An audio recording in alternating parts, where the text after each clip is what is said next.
In the UK, the British government has joined a number of other Western nations in condemning the coup in Gabon on Wednesday.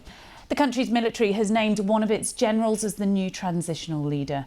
The country's longtime president, Ali Bongo, has been put under house arrest and a curfew is in place. Well, the military takeover in Gabon is the 8th in West and Central Africa since 2020 and the second after Niger.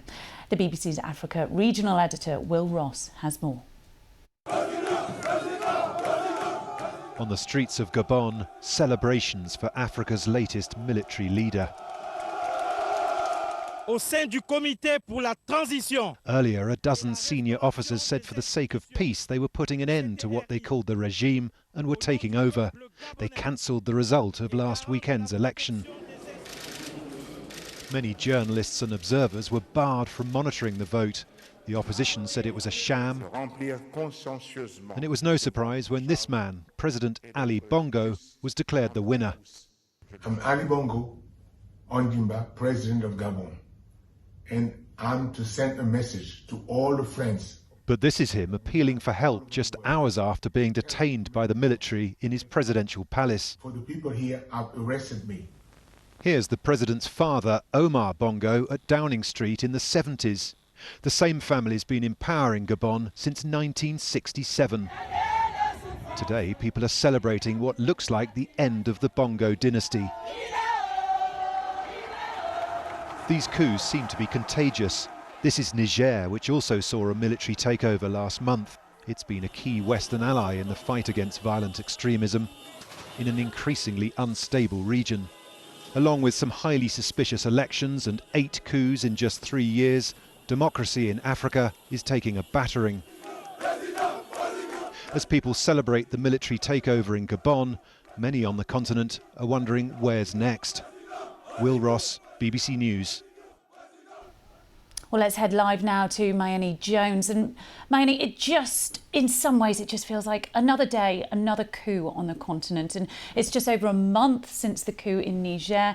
Army officers have named a new general. What do we know about this new transitional leader?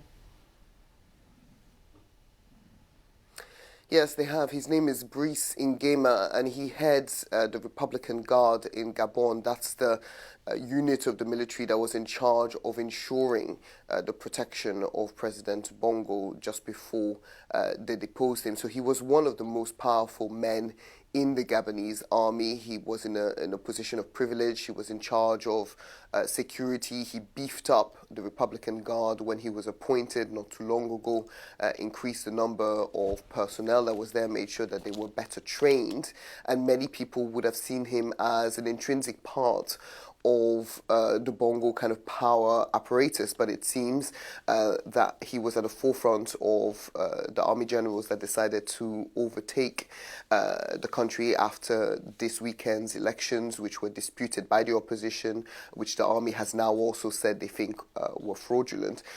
Lots of international observers weren't allowed in, journalists weren't allowed in, so it's really hard to find out how clear they were. But this is a family that's been in power for over 50 years and has now been overtaken by one of their kind of closest allies.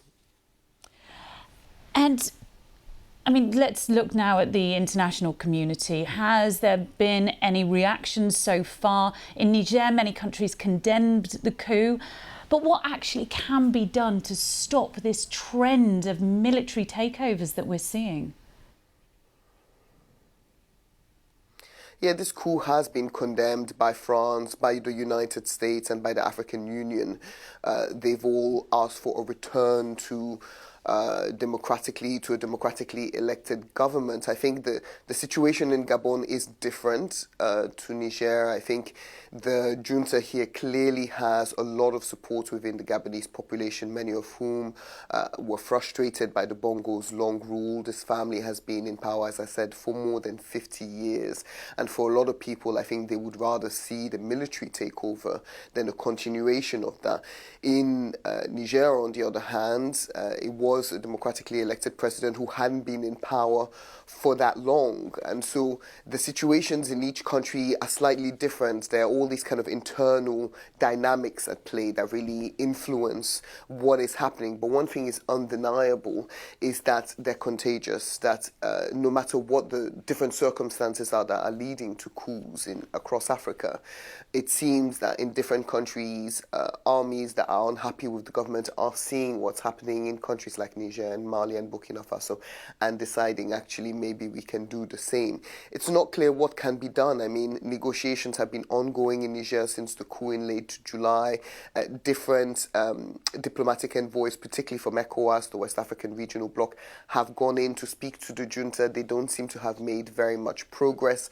Sanctions in places like Mali and Burkina Faso haven't necessarily worked. So it's unclear really what the international community can do to apply pressure on any country that commits a coup. And the problem with that is that if it's not seen as something that can be punished, that can be cracked down on, if there are no real consequences for carrying out a coup, then there's nothing putting off other armies or the generals on the continent from doing the same thing. Mayeni Jones in Lagos, thank you for your analysis and insight on that.